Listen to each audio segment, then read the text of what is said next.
اس جنت کے حصول کے لیے جس کی وسعت زمین و آسمانوں کے برابر ہے، اور جو ملے گی کن کو، جو تیار کن کے لیے کی گئی ہے، اعدت للمتقین، متقیوں کے لیے تیار کی ہے، اللہ کا خوف رکھنے والوں کے لیے، اللہ تعالیٰ کا تقوی اختیار کرنے والوں کے لیے تیار کی ہے۔ اور اللہ تعالیٰ کا تقوی کرنے والے کون لوگ ہیں؟ ان کو بہت بڑی کوئی چیز نہیں بتائی کہ اللہ تعالیٰ کا تقوی کرنے والے، اللہ تعالیٰ نے کیا بتایا؟ انفقوا فی السراء والضراء، اللہ کی راہ میں مال خرچ کرتے ہر حال میں، چاہے خوشحال ہو یا بدحال، والکاظمین الغیظ، غصے کو روک لیتے ہیں، والعافین عن الناس، اور لوگوں کے قصوروں کو معاف کر دیتے ہیں، وَإِذَا فَعَلُوا فَاحِشَةً أَوْ ظَلَمُوا، اور کبھی ان سے کوئی برا کام اور برا فعل صادر ہو جاتا ہے تو فوراً اللہ تعالیٰ سے معافی مانگنے لگتے ہیں، یہ ہے ان کا کام۔ وَسَارُ، اللہ تعالیٰ نے فرمایا نیکیوں کی وعید ہمیں کی ہے۔ اور اسی طرح سورہ رات میں اللہ تعالیٰ نے بے شمار ہماری باتیں بتائی ہیں، اور سورہ رات کے اندر جو اللہ تعالیٰ نے بات بتائی ہے وہ یہ ہے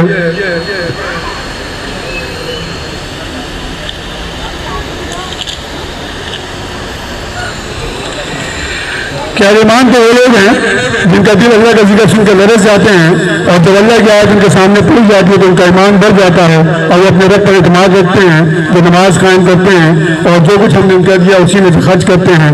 ایسے ہی لوگ حقیقی مومن ہیں، ان کے لیے ان کے رب کے پاس بڑے درجے اور قصوروں سے درگزر کرنے والی جنت ہے، اور بہترین رزق ہے، اور اعلیٰ جنتوں میں ان کا قیام ہوگا۔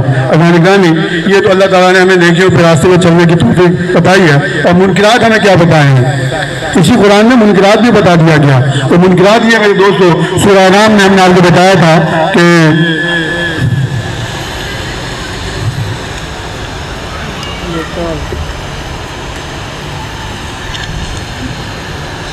بیٹا اپنے پاس یہ بات میں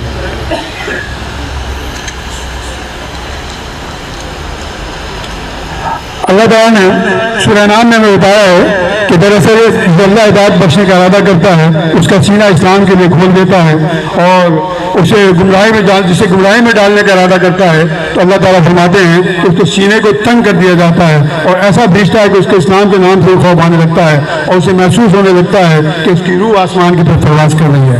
آج یہ دونوں مکتبہ فکر کے لوگ ملیں گے جو اللہ تعالیٰ کی آیتیں سننے کے بعد ان کا ایمان بڑھ جاتا ہے، اور آج ایسے لوگ بھی ملیں گے جب قرآن ان کے کانوں سے ٹکراتا ہے تو بچ کے نکلنے کی کوشش کرتے ہیں۔ یہ آپ کے سامنے تجربے موجود ہیں۔ گرامی، اللہ تعالیٰ نے سورہ انعام میں صرف بیان فرمایا، اور سورہ بنی اسرائیل میں اللہ تعالیٰ نے بے شمار پابندیوں کا ذکر کیا ہے، اور وہ پابندیاں آئی ہیں کہ ہم نے تمہارے اوپر کوئی پابندی نہیں لگائی سوائے اس لیے کہ اس کے کہ تم سور نہ کھاؤ، مردار نہ کھاؤ، وہ جانور نہ کھاؤ جس پر اللہ کا نام نہ لیا گیا ہے، اور پھر قتل اولاد سے بچو، برے کاموں سے بچو، فحش کے قریب نہ جاؤ، زنا کے قریب نہ پھٹکو، سود کو چھوڑ دو، اور جو ہے برے کاموں سے چھوڑ دو، پانچوں آستانوں سے اپنے نام و اعمال کو نکالنے کو چھوڑ دو۔ اللہ تعالیٰ فرماتے ہیں کہ وعدہ کرو تو وعدہ کو پورا کرو، اور اپنی اولاد کو اس بات سے خوف سے قتل نہ کرو کہ وہ اللہ ان کو رزق نہیں دے گا، اللہ تمہیں بھی رزق دیتا ہے، ان کو بھی رزق دے گا۔ گرامی، تو یہ منکرات ہے اللہ تعالیٰ نے جس سے ہمیں بچنے کی وعید کی ہے۔ گرامی، اسی قرآن میں جہنم کے نقشے بھی ہیں، اسی قرآن میں حشر کے بھی نقشے ہیں، اسی قرآن میں میدان حشر جب سجے گا تو وہ بھی ہے، اور جب قیامت برپا ہو جائے گی تو اس کا بھی ہے، القاریہ تو ملقاریہ وما ادراک ما القاریہ۔ تم کیا جانو گے قیامت کیا ہے، وہ کھڑکھا دینے والی چیز کیا ہے، تمہیں اس کا ادراک نہیں ہے۔ لیکن اللہ تعالیٰ فرماتے کہ روئی کی طرح تمام پہاڑ ہوں گے، انسان پتنگوں اور پروانوں کی طرح اڑ رہے ہوں گے۔ اللہ تعالیٰ فرماتے ہیں کہ وہ دن بڑے برا دن ہوگا۔ گرامی، جو حضرت علی سے جب کسی نے پوچھا کہ قرب قیامت سے متعلق نبی پاک صلی اللہ علیہ وسلم سے جب سوال کیا حضرت علی نے کہ قرب قیامت کی جتنی بھی باتیں آپ ہمیں بتاتے ہیں، جتنی بھی آیتیں آپ ہمیں سناتے ہیں، تو اس سے بچنے کا طریقہ کیا ہے؟ ہمیں بھی فکر ہونی چاہیے نا کہ میں نے آپ کو اتنے واقعات بتائے ہیں کہ حشر ہوگا، جہنم ہوگا، اور نامہ اعمال بھی کھولے جائیں گے، اور پھر کیا کرایا سب سامنے آ جائے گا۔ ہم نے آپ کو بتایا، آپ نے کبھی سوال کیا ہے کہ اس سے بچنے کی ترکیب کیا ہونی چاہیے؟ میں نے کل آپ کو بتایا تھا کہ ما سلککم فی سقر، جنت والے دوزخ والے سے پوچھیں گے کیا چیز تمہیں جہنم میں لے گئی، تو کتنی چھوٹی چھوٹی باتیں جو جہنم میں لے گئی کہ ہم نماز نہیں پڑھتے تھے، ہم مساکین کو کھانا نہیں کھلاتے تھے، ہم حق و سچ کا ساتھ نہیں دیتے تھے، اور جو لوگ حق کے خلاف باتیں بناتے تھے ہم اس کے ساتھ باتیں بنا دیتے مل کے۔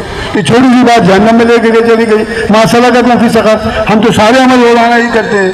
تو حضرت علی نے جو حضور صلی اللہ علیہ وسلم سے دریافت کیا کہ اللہ کے رسول قرب قیامت کی جو نشانیاں ہیں جو آپ بتاتے اس کے بچنے کی ترکیب کیا ہے، تو اللہ کے رسول صلی اللہ علیہ وسلم نے صرف ایک بات بتائی، القرآن المجید والفرقان الحمید۔ یہ قرآن مجیدی سے بچنے کا طریقہ ہے. تو جو اس سے لپٹ گیا، جو اس سے چپٹ گیا، جس نے اس کے دامن کو تھام لیا کس کے کہ قرآن اس کا ہاتھ بھی چھوڑا ہے اور وہ اسے نہ چھوڑے، تو اللہ تعالیٰ کہتے ہیں کہ اس کے لیے راحت ہی راحت ہے آخرت میں. اللہ کے نبی نے ارشاد فرمایا اس کے لیے راحت ہی راحت ہے، اس کی ساری اگلی منزل آسان ہے. اس لیے کہ قرآن کو جس نے پکڑا، جو لپٹ گیا اس قرآن سے، تو پھر وہ قرآن جو ہے اسے نہیں چھوڑے گا، وہ اس کا دوستی کا حق ادا کرے گا، بالکل اسی خیر دین دوست کے ساتھ جس کا ذکر میں نے آپ کو بالکل ابتدا میں کیا ہے. اصل نگرانی قرآن گویا کہ ایک طرح کی تھوڑی ہے، یہ ساری کی ساری قرآن تھوڑی ہے. اس میں یہ کر لو، یہ کر لو، یہ کر لو، ایسا کر لو، ایسا کر لو. اس کا پریکٹیکل اگر دیکھنا ہو تو نبی مہربان صلی اللہ علیہ وسلم کی ذات کو دیکھنا ہے. لہٰذا اگر قرآن تھوڑی ہے تو پریکٹیکل نبی صلی اللہ علیہ وسلم کی ذات ہے. لہٰذا اس کا مطلب یہ ہوا کہ قرآن بھی ہمارا رہنما ہے اور نبی صلی اللہ علیہ وسلم کی شریعت بھی ہمارے لیے ضروری ہے. لہٰذا اللہ کو اگر پانا ہے تو قرآن نے صاف صاف کہہ دیا قل ان کنتم تحبون اللہ فاتبعونی یحببکم اللہ.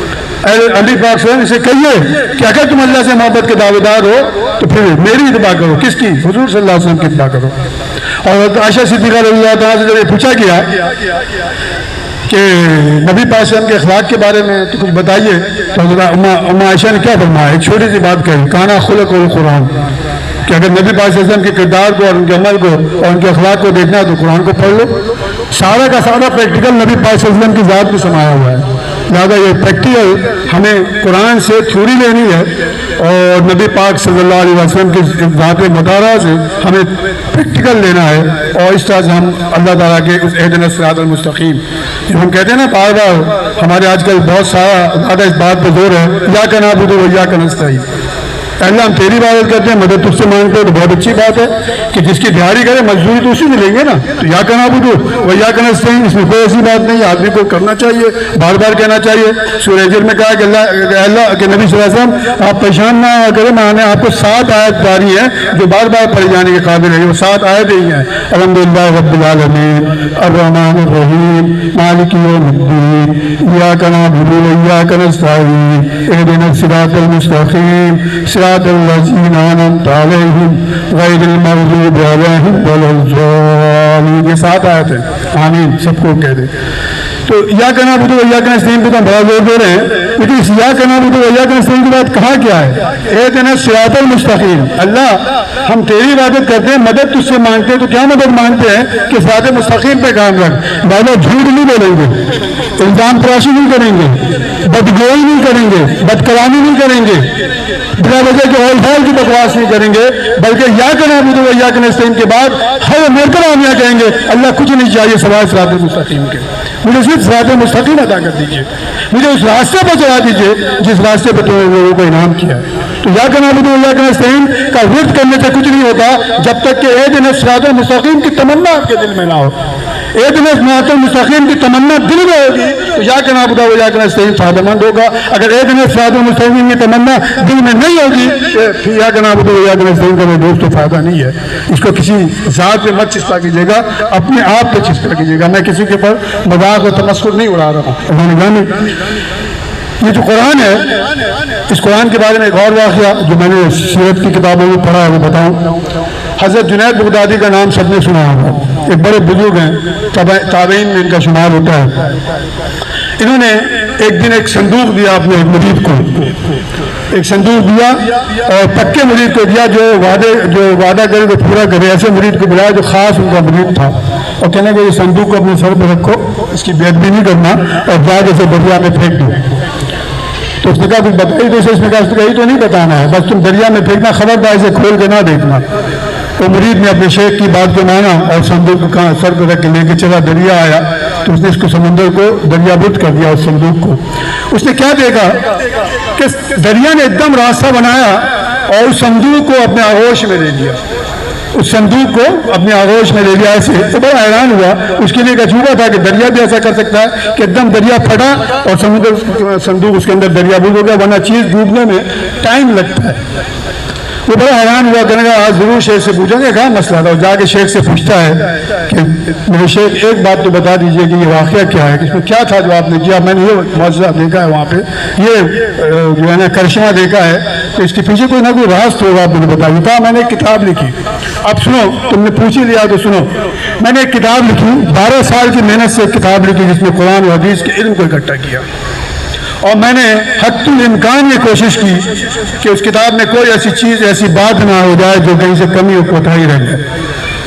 کہا 12 سال لکھنے کے بعد پھر میں نے سوچا کہ اس کتاب کو لوگوں کو دے دوں، تو پھر میرے دل نے گوارا نہیں کیا، پھر میں نے 12 سال اس کا مطالعہ کیا کہ دیکھو اس میں کوئی ایسی بات تو نہیں رہ گئی کہ جو کہیں سے خراب ہو اور پھر وہ امت کے اندر بجائے نظر بن جائے۔ کہا 12 سال بعد پھر میں نے اس کو سوچا اس کو اب دے ہی دینا چاہیے، اس میں کوئی خراب ہو۔ پھر 12 سال سوچنے میں مجھے لگ گئے کہ میں دوں نہ دوں، میں کنفیوز ہو گیا۔ میری 36 سال کی محنت وہ کتاب تھی، لیکن جب میں نے یہ آیت پڑھی فَبِأَيِّ الْحَدِيثِ بَعْدَهُ يُؤْمِنُونَ، میں نے جب یہ آیت پڑھی 36 سال میں، جب اچانک یہ آیت میری نظر سے گزری فَبِأَيِّ الْحَدِيثِ بَعْدَهُ يُؤْمِنُونَ، کہ اتنی اچھی حدیث، اتنی اچھی کتاب جو قرآن مجید ہے، اس کے بعد اب کسی کتاب کی ضرورت نہیں میرے دوستوں۔ اس لیے میں نے اپنی 36 سال کی محنت کو دریا گود کر دیا ہے، اس لیے کہ جب قرآن مجید موجود ہے اور نبی پاک صلی اللہ علیہ وسلم کی شریعت مطہرہ موجود ہے تو پھر کسی کتاب کی ضرورت نہیں ہے۔ لہٰذا ہمیں اور آپ کو اگر کسی سے کہیں سے کوئی چیز حاصل کرنی ہے تو ہمیں قرآن سے حاصل کرنا ہے اور نبی پاک صلی اللہ علیہ وسلم کی ذات سے حاصل کرنا ہے۔ اللہ کی ملاقات نبی پاک صلی اللہ علیہ وسلم کے دروازے سے ہو کے جاتی ہے، اللہ کا قرآن نبی پاک صلی اللہ علیہ وسلم کی زبان سے سن کر ہوتا ہے، اللہ کی جنت نبی پاک صلی اللہ علیہ وسلم کے حکایتوں پہ، ان کے کہے پہ عمل کرنے سے ملتا ہے۔ تو لہٰذا میرے دوستوں اور بزرگوں، رشتہ ہمیں جوڑنا ہے تو کس دوست سے جوڑنا ہے؟ اس خیر دین سے جوڑنا ہے جس کا نام القرآن ہے، القرآن المجید والفرقان الحمید۔ یہی تو ہمارا دوست ہے جو ہماری رہنمائی کرتا ہے۔ اگانی انسان کی دنیا جو ہے بدلتی رہتی ہے، اور جو قرآن کو اپنا ہادی اور رہبر مانتا ہے تو وہی کامیاب ہے۔ یہ دل کی دنیا بدلتی کیسے ہے؟ یہ دل کی دنیا بدلتی کیسے ہے؟ یہ قرآن دل کی دنیا بدلتا ہے، اور کوئی دل کی دنیا بدل نہیں سکتا، یہ قرآن دل کی دنیا بدلتا ہے۔ قرآن دل کی دنیا کیسے بدلتا ہے؟ میں سنا چکا ہوں، میں چاہتا ہوں کہ واقعہ نہ سنا، لیکن چونکہ لنک نہیں بنے گا اس لیے میں سنا دیتا ہوں۔ حضرت عمر فاروق کی دل کی دنیا بدلی کیسے؟ وہ تو قتل کرنے کے ارادے سے نکلے تھے نا، لیکن جب چند آیت دلوں میں پہنچی تو دل کی دنیا بدل گئی۔ کیا فرمایا قرآن میں؟ یا ایھا الناس قد جاءتکم موعظۃ من ربکم وشفاء لما فی الصدور ھدی ورحمۃ للمؤمنین۔ اے لوگوں، یہ قرآن تو تمہاری ہدایت، نصیحت اور دلوں کے امراض کی شفا ہے۔ کیا کیا دلوں میں بوجھ لے کے نکلے تھے حضرت عمر؟ کیا کیا دلوں میں کینہ لے کے نکلے تھے کہ آج تلوار سے کام ختم کر دوں گا، لیکن جب پھر کیا اللہ نے دنیا بدلنا چاہا تو صرف کہا کہ چند آیتیں جو ان کے دل کی دنیا بدل گئی، پورا قرآن پڑھنے کی ضرورت نہیں پڑی۔ یہ تو حضرت عمر تھے، انہیں حضرت عمر کے زمانے میں دیکھیں کتاب ہمیں کیا سکھاتی ہے، قرآن پاک ہمیں کیا سکھاتا ہے؟ اقیموا الصلاۃ، نماز قائم کرو، اقیموا الزکوٰۃ، زکوٰۃ کی ادائیگی کرو، قرآن کی تلاوت کرو، قرآن سے دوستی کرو، قرآن کا شغف برتو، اس سے ہاتھ ملاؤ، اس کو اپنا ہادی اور رہبر مانو۔ تو یہ دونوں چیزیں مل کے ہماری آخرت کو بناتی ہیں۔ اسی حضرت عمر کے زمانے میں، انہی حضرت عمر کے زمانے میں باجماعت نماز میں مرد اور عورت، زمانے تک عورت اور مرد اکٹھا نماز پڑھا کرتے تھے۔ غور سے سنیے گا تمام مرد و خواتین، آپ کی توجہ اگر میری طرف رہے گی تو انشاءاللہ تعالیٰ آپ رائے عمل یہاں سے لے کے جائیں گے۔ آپ کو کسی سرٹیفکیٹ کی ضرورت نہیں پڑے گی، آپ کے دل کو دنیا ہی بدل جائے گی کہ آپ غور سے ہماری طرف متوجہ رہیں گے۔ انہی حضرت عمر کے زمانے میں نماز باجماعت پڑھی جاتی تھی، مرد و خواتین اکٹھے پڑھتے تھے۔ تو جہاں مرد و خواتین اکٹھے تھے وہاں شیطان بھی ہوتا ہے۔ اللہ کے نبی حضرت عمر کو بات پسند نہیں تھی، لیکن اللہ تعالیٰ نے حضرت عمر کی بہت ساری باتوں کو مانا بھی ہے اور قرآن کے خواہش کے مطابق آیتیں بھی اتاری ہیں۔ حضرت عمر کے زمانے میں یہ پابندی لگا دی گئی کہ عورتیں مسجد میں نہ آئیں۔ انہی دنوں میں جب نماز ہوتی تھی ایک حسین و جمیل عورت نماز میں آیا کرتی تھی، اور اسی حسین جمیل میں کوئی ایسا مجنون بھی تھا جو اس کے چہرے پہ فریبتا تھا، جو اس کی خوبصورتی سے سب کچھ سمجھتا تھا، اس سے محبت اسے ہو گئی اور بڑی زیادہ اس کی وہ بار بار اس کا راستہ روک لیا کرتا، بار بار راستہ روک لیا کرتا۔ ایک دن اس نے جھلا کے اس خاتون نے کہا کہ آخر تم میرا راستہ کیوں روکتے ہو؟ تو اس نے کہا میں تمہیں بہت چاہتا ہوں، میں تمہیں پسند کرتا ہوں، اور تمہاری خاطر میں ہر وہ کام کرنے کے لیے تیار ہوں جیسا محبوب دعوے کرتے ہیں۔ نوجوان تو ہنس رہے ہیں اس بات پہ، نوجوان بڑے ہنس رہے ہیں کہ محبوب دعوے کیسے کرتے ہیں۔ میں تو تمہارے لیے چاند کے تارے توڑ لاؤں گا، میں تو تمہاری دنیا کو ایسے کر دوں گا، تمہیں یہ راحت دوں گا، تمہیں یہ سارے دعوے محبوب کے ہوتے ہیں۔ عورت نے کہا ٹھیک ہے، تمہاری بات کو میں مانتی ہوں، لیکن تم ایک شرط پوری کرو گے تو پھر تمہاری بات کو میں مان لوں گی۔ مجھے چاند تارے نہیں چاہیے، مجھے تمہارا سبز باغ بھی نہیں چاہیے، تم میرے کچھ بھی نہیں کرنا، میں تمہارے ساتھ اس بات پہ راضی ہوں کہ جو تم گو گے، لیکن میری ایک شرط مان لو۔ وہ ایک شرط میرے دوستوں اس نے کیا لگائی کہ 40 دن انہی حضرت عمر فاروق کے پیچھے تم نے باجماعت نماز پڑھنی ہے، 40 دن۔ اس نے کہا یہ کون سی بڑی بات ہے، میں تو چاند کے تارے توڑ کے تمہارے لانے کے لیے تیار ہوں، یہ بھی بہت بڑی بات ہے، ٹھیک ہے کل سے یہی صحیح، میں 40 نمازیں پڑھ لوں گا، پھر تو تم میری ہوگی نا۔ اس نے وعدہ کر لیا، لیکن اس نے اس کام کو بڑا آسان سمجھا۔ کہا وہ چاند کے تارے توڑ رہا ہے، اس نے کہا چاند کے تارے تو بچ گیا توڑ کے لانے سے، زیادہ 40 نمازیں پڑھ لوں گا۔ حضرت عمر کے فاروق کے پیچھے 40 نماز باجماعت اس نے پڑھنے کا ارادہ کر لیا، اس لیے کہ محبوب کو حاصل کرنا تھا۔ میرے دوستوں، بزرگوں، میری بہنوں، 40واں دن جب ہو گیا، اس نے باقاعدگی سے نماز ادا کی حضرت عمر کے پیچھے جیسا وعدہ تھا۔ وہ عورت بھی وعدے کی بڑی پابند تھی۔ وہ اس دن جب 40واں دن بعد وہ راستے میں کھڑی ہو گئی، تو یہ نمازی جب نماز پڑھ کے حضرت عمر فاروق کے پاس سے نکل کے عورت کے پاس سے گزرا تو اس کی نگاہ نیچی تھی، نگاہ پست تھی، اس نے عورت کی طرف نہیں دیکھا۔ تو عورت نے ہاتھ سے اس کی راہ کو روک لیا اور کہا کہاں جاتے ہو؟ 40 دن کا وعدہ پورا ہو گیا، تم نے 40 دن کا وعدہ کیا تھا کہ 40 دن حضرت عمر کے پیچھے نماز پڑھیں گے، کہاں جاتے ہو؟ میں اپنے وعدے کے مطابق حاضر ہوں۔ تو اس نے کہا کہ اب مجھے تمہاری ضرورت نہیں ہے، عمر فاروق نے تو میرے دل کی دنیا ہی بدل دی۔ یہ دل کی دنیا بدلتا ہے میرا قرآن، یہ دل کی دنیا بدلتا ہے میرا قرآن، یہ دل کی دنیا بدلتی ہے میری نماز۔ الصلاۃ تنہی عن الفحشاء والمنکر۔ آج آپ کو اس کا ثبوت مل گیا۔ اتل ما اوحی الیک الکتاب واقم الصلاۃ ان الصلاۃ تنہی عن الفحشاء والمنکر۔ اے نبی، قرآن پاک کی تلاوت کیا کیجیے اور نماز کو قائم کیا کیجیے، بے شک نماز فحش اور منکرات سے روکتی ہے۔ تو آج میں نے آپ کو ثبوت دے دیا کہ نماز کس طرح برے کاموں سے روکتی ہے۔ میرے دل کی دنیا بدل گئی، مجھے اب تمہاری ضرورت نہیں ہے۔ تم نے 40 نمازیں پڑھنے کے لیے کی تھی، مجھے تو میرا عمر مل گیا، میرا خدا مل گیا، مجھے اب ضرورت نہیں ہے تمہیں پڑھنے کی۔ اللہ نے گرامی گفتگو کو مختصر کرنا چاہتا ہوں، لیکن دل چاہتا ہے کہ آپ سے باتیں آج خوب کروں۔ میں گھڑی نہیں دیکھوں گا، لیکن انشاءاللہ کوشش کروں گا ٹائم پہ ختم کر دوں۔ آج سے 60-65 سال پہلے، بلکہ 100 سال پہلے، ایک ہندو نے سیرت محمد صلی اللہ علیہ وسلم پہ کتاب لکھی، ایک کتاب لکھی، عرب کا چاند۔ ہندو نے غور کیجیے گا، مسلمان نے نہیں، عرب کا چاند۔ اور ایسی اس میں احادیث اور ایسے سیرت کے واقعات کیا جو مستند تھے، اور اس میں کوئی بھی علماء اس کے اندر کوئی برائی نہیں نکال سکے کہ ہندو کی لکھی ہوئی کتاب ہے، کوئی غلط بات نہ لکھی ہو۔ بڑے بڑے علماء نے اس کتاب کا مطالعہ کیا اور اس میں کوئی بات ایسی نہیں پائی جو سیرت نبی صلی اللہ علیہ وسلم کی ذات اقدس کے برخلاف ہو۔ تو لوگوں نے، علماء نے اس سے رابطہ کیا، کہا، اس کا نام تھا سوامی لکشمن پرساد۔ آپ تاریخ میں دیکھ لیجیے گا، شاید یوٹیوب وغیرہ پہ کہیں مل جائے آپ کو۔ لوگوں علماء نے کہا کہ بھائی اتنی بڑی اتنی پیاری کتاب لکھ دی تو کیا وجہ ہے کہ تم اسلام نہیں لاتے، ایمان نہیں لاتے؟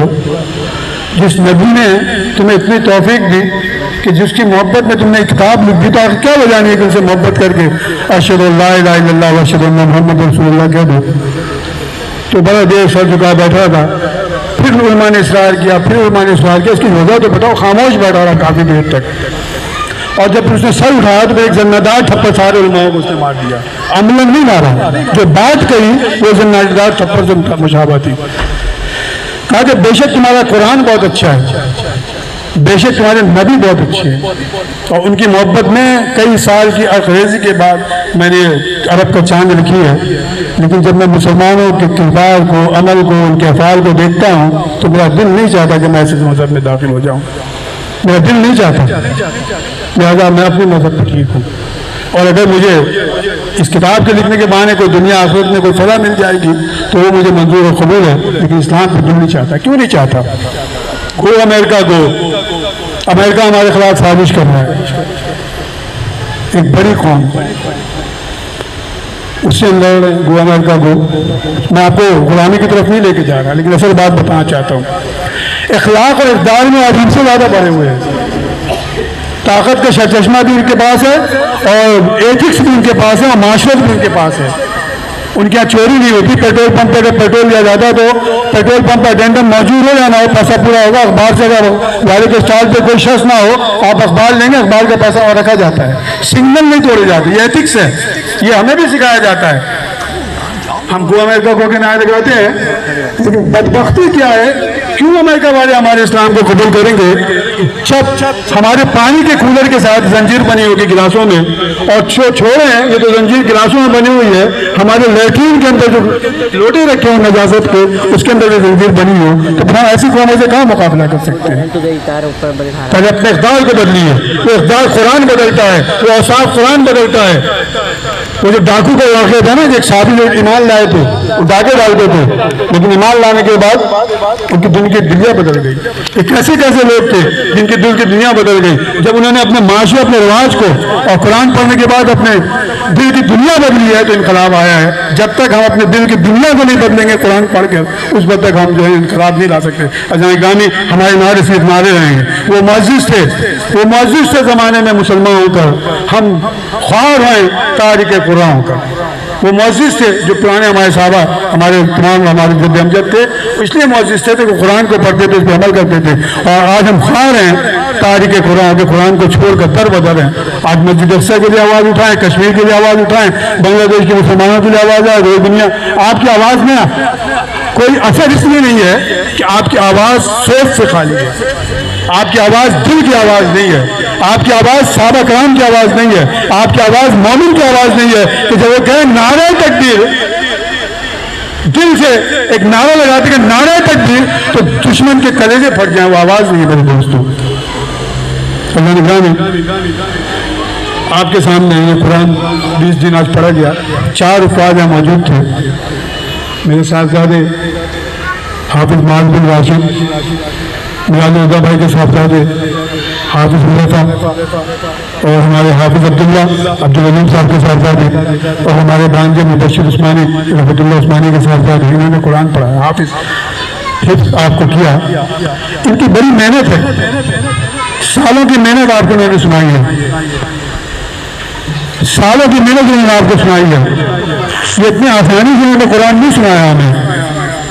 یہ جو رو رہے تھے، اسی لیے وہ رو رہے تھے کہ آج اپنے دوست سے بھی چھوڑ رہے ہیں، جس کو ہم پڑھ پڑھ کے لوگوں کو سناتے تھے، لوگ پیچھے لگ جاتے تھے، بالکل مدہوش ہو جاتے تھے. کوئی وجہ تو ہوگی نا جن کی آنکھوں سے آنسو نکلا ہوگا. کچھ سمجھ نہیں تھی لیکن کچھ تو سمجھ میں آیا ہوگا. قرآن عربی میں نہیں سمجھے ہوں گے، لیکن کوئی بات تو ایسی ہوگی نا کہ ان کی آنکھوں سے آنسو نکلے. اور ہمیں بھی بتا دے یہ قرآن ان الفاظ کے بارے میں آج ایک عمل آپ کو دیتا ہوں، اور ان الفاظ کے بارے میں کچھ کلمات آپ کے بارے میں کہنا چاہتا ہوں، اور اسی میں آپ کے لیے ہدایت بھی ہے. ایک بچہ 6 سال کا، والد ایسی صحبتوں میں بیٹھنے لگا. اسے خیال آیا کہ کیوں نہ میں اپنے بچے کو قرآن پڑھاؤں، قرآن کا حفظ کراؤں. وہ ایک دن آج کے والدہ سے کہنے لگا کہ میں اپنے بچے کو قرآن کا حافظ بناؤں گا. میں نے کیا کہنا تھا 6 سال کے بچے کے لیے؟ ماں کے دل میں تو بڑی محبت ہے. کہا آپ ظلم کرتے ہیں، یہ تو بڑا ظلم ہوگا. اس بچے کو ابھی عمر کھیلنے کھانے کی ہے. اس بچے کو ابھی کھیلنا کودنا ہے، گلی کے بچوں کے ساتھ، محلوں کے بچے کے ساتھ. یہ تو ابھی دودھ پیتا ہے، ابھی تو کھانا بھی ٹھیک سے نہیں کھا پاتا. اس بچے کو میں اپنے سینے پہ سر رکھ کے لوری سناتی ہوں، کس سے کہانیاں سناتی ہوں. اس بچے کے تو لوریاں سننے کا وقت ہے، کس سے کہانی سننے کا وقت ہے. آپ ایسا ظلم نہ کریں کہ بچے کو ہم سے جدا کر دیں گے. حفاظ کو داخل کرانا تھا مدرسے میں، باپ نے پھر بھی نہ سنا. بڑا ضبط کیا، بڑا حوصلہ کیا. اس بچے کو ہاتھ سے پکڑا، دروازے کے باہر لے گیا، اور باہر کھڑے ہو کے اس نے اپنی بیوی کو آواز دی، اس ڈر سے کہ کہیں گھر کے اندر نہ رہ گیا تو شیطان ارادہ نہ بدل دے. لہٰذا گھر کے باہر نکل گیا اور دروازے کے باہر جانے کے بعد اپنی بیوی کو آواز دی اور کہا سنو ایک بات سنو. یہ چھوٹی سی جدائی آج برداشت کر لو گی اور یہ میرا بچہ قرآن کو حفظ کر لے گا تو یقین جانو کہ پھر جشن بہار بھی تو ہم ہی دیکھیں گے نا، جشن بہار بھی ہم دیکھیں گے۔ اگر زندگی اللہ نے ہمیں دی تو ہم ان بہاروں سے فیضیاب بھی تو ہم ہی ہوں گے نا۔ اور اگر ہم مر گئے تو جب یہ بچے مسلح پہ قرآن پڑھیں گے تو یہ سارے ثواب کس کو ملے گا؟ یہ سارے ثواب بھی تو ہمیں ملے گا نا۔ تو دل کو سخت کر لے، کچھ دن نہیں گزریں گے کہ بچہ حافظ بن جائے گا اور پھر وہ قرآن سنائے گا، دنیا بھی ہماری سمجھ جائے گی اور آخرت بھی ہماری سمجھ جائے گی۔ تو بڑی محنت شاخہ ہے ان کے والدین کا، ان حفاظ کا بڑی محنت ہے، اسے آسان نہ سمجھیے۔ لیکن یہاں میرے معاملے میں معاملہ الٹا ہو گیا، آج میں اس کا اعتراف کرتا ہوں۔ جب میری اولیاء نے کہا کہ ماس کو قرآن حفظ کرانا تو میں کہا کہ مجھے دنیا داری یاد آ گئی، مجھے معاشرت معیشت کی تمام باتیں یاد آ گئی، مجھے اسٹیٹس نظر آنے لگا کہ یہ شلوار پہن لے گا، ٹیکنالوجی شلوار کر لے گا، ہر وقت ٹوپی رکھے گا اور معاشرے میں میچ کیسے کرے گا۔ لیکن میری اولیاء نے کہا کہ جو کچھ بھی میں نے حفظ کرانا ہے تو یہاں سارے ثواب کا اجر وہ لے گئی کہ آج میرا بچہ حفظ ہے، اس نے آپ کو ماشاءاللہ سنایا۔ اگر جانے آج اس بچوں کی جدائی برداشت کر لو گے تو یہ بچہ ہی تمہارے لیے ہاتھ اٹھا گیا ہے کہ رب رحمہ کما رب یعنی صحیح ہے۔ میں آپ کا بہت ضرور لے رہا ہوں، لیکن مجھے یقین ہے کہ بات آپ کو سمجھ میں آ گئی ہوگی۔ دنیا کا پہلا مدرسہ حضرت خدیجہ کبریٰ نے بنایا۔ جب وحی اتری ورب کا فکبر، اے نبی اللہ کی کبریائی کو بیان کرو، تو نبی نے کس کے پاس جانا تھا؟ غار حرا سے کس کے پاس آئے تھے جب وحی اتری تھی؟ اقرأ باسم ربک الذی خلق۔ حضرت صدیق خدیجہ کے پاس آئے تھے نا کہ مجھے کمبل اڑا دو، مجھے بخار آ رہا ہے۔ تو ورب کا فکبر کی جب وحی اتری تو بھی حضرت خدیجہ کے پاس آئے، مال و دولت ان کے پاس تھا، بہت معزز خاتون تھی مکہ کی۔ کہا کہ مجھے تو رب نے کہا کہ عجیب حکم دے دیا ہے کہ اللہ کی کبریائی کو بیان کرو، تو میں اکیلے اللہ کی کبریائی کو بیان کیسے کر سکتا ہوں؟ مجھے تو اس کے لیے جماعت درکار ہوگی، اور جماعت درکار ہونے کے لیے ایک مدرسہ چاہیے ہوگا جہاں میں دین کا فہم لوگوں کو بتا کروں۔ تو خدیجہ کبریٰ نے کہا کہ میرا گھر حاضر ہے۔ کہا ان کے کھانے پینے کا انتظام کون کرے گا؟ کہا روٹیاں میں پکاؤں گی، کھانا تم کھلاؤ گے۔ تو پہلا مدرسہ حضرت خدیجہ کبریٰ کا، اور پہلا قاری اور پہلا قرآن پڑھنے کا علم دینے والا آیا کون؟ یہ غلام حضرت بلال سید الاسود۔ وہ وہاں پہ تعلیم حاصل کرنے آئے، اور جب تعلیم حاصل کر کے گئے تو بہت مارا۔ غلام کی اتنی ضرورت کہ آقا سے کا مذہب چھوڑ دو اور آقا سے بغیر پوچھے جا کے مدرسے میں قرآن کا علم حاصل کرے، ہڈیاں چٹک گئی۔ نبی پاک صلی اللہ علیہ وسلم کے پاس آئے، کہا کہ اللہ کے رسول آپ کو میری ہڈی چٹکنے کی آواز آئی تھی؟ اللہ کے رسول صلی اللہ علیہ وسلم نے فرمایا کہ تمہاری ہڈیاں چٹکی تھی، میرا دل لرز رہا تھا، لیکن میں تمہاری مدد نہیں کر سکتا۔ بلال صبر کرو، اللہ نے اس کے بدلے تمہارے لیے بہت کچھ عطا کیا ہے۔ اور وہ بلال وہ ہیں کہ نبی کی اونٹ کی مہار پکڑ کے جنت میں سب سے پہلے داخل ہوں گے۔ پہلا مدرسہ حضرت خدیجہ کبریٰ کا، اور پہلا جو علم حاصل کرنے والا وہ غلام کا حضرت بلال۔ یہ جو آپ گلیوں بازاروں میں آپ گھومیں پھریں، جگہ جگہ جائیں، آپ کو لاکھوں کے مال لیے ہوئے کاروباری حضرات ملیں گے جن کی دکانوں پہ لاکھوں کا مال ہوگا، لاکھوں کا، لیکن کاروبار دنیا میں اتنے مست ہیں کہ وہ دولت کمانے کے علاوہ مطلقہ سر ہوتا ہے جو تم مقابل